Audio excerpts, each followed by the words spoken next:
Assalamualaikum warahmatullahi wabarakatuh. Selamat siang. Saya Arya Bagus Sutanto dari kelas PJK RK dengan NIM 6252411015. Saya akan menjelaskan mengapa belajar anatomi sangat penting untuk olahraga. Baik, pembukaan saya akan menjelaskan tentang Voice over V atau disingkat dengan VO. Visual pembukaan cepat. Judul muncul anuastek dalam atlet cabang, lari, angkat beban, sepak bola, senam maupun musik energi lembut. Gambaran umum anatomi untuk olahraga. Anatomi artinya mempelajari struktur tubuh seperti rangka, otot, ligamen, tendon, dan sistem saraf. Baik, dalam konteks olahraga, anatomi menjembatkan teori dan praktek, memberi alasan kenapa teknik itu bekerja, kenapa gerakan itu tertentu, memberi hasil, dan kenapa cedera terjadi pada tempat tertentu. Visual mencegah cedera. Poin pertama, pencegahan cedera. Ketika kamu paham fungsi otot dan pola gerak,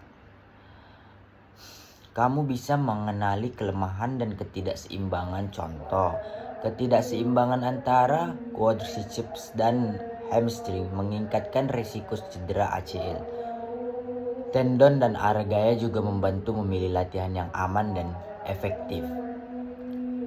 Visual, slow motion, contoh gerakan yang beresiko misal pendaratan lompatan dengan lutut valgus, diagram panah gaya pada lutut overall text, ketidakseimbangan otot, risiko cedera. Kedua, meningkatkan performa. Anatomi menjelaskan mengapa teknik tertentu menghasilkan kekuatan atau kecepatan lebih besar. Misal, memahami jalur rantai kinetik kaki ke pinggul, ke torso, dan ke lengan, membantu kamu memaksimalkan transfer tenaga saat sprint atau melempar. Juga mengetahui tipe serat otot, cepat vs lambat. Bisa membantu memilih latihan yang cocok seperti power vs endurance. Animasi rantai kinetik saat sprint dan melempar bola. Grafik sederhana tipe serat otot dan latihan yang sesuai, sprint atau angkat berat vs lari jarak jauh. Klip atlet melakukan teknik yang benar vs salah. Dan yang ketiga, merancang program latihan yang cerdas. Anatomi memandu pemilihan latihan spesifik, mana yang melatih otot primer, mana yang melatih stabilisator. Misal, untuk menguatkan gluteus medius, penting untuk stabilitas panggul. Kita pilih hip abduction dan single leg squat, bukan hanya squat dua kaki.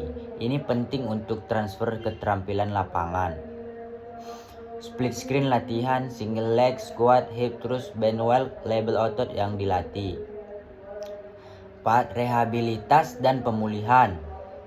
Baik, rehabilitas dan pemulihan saat cedera.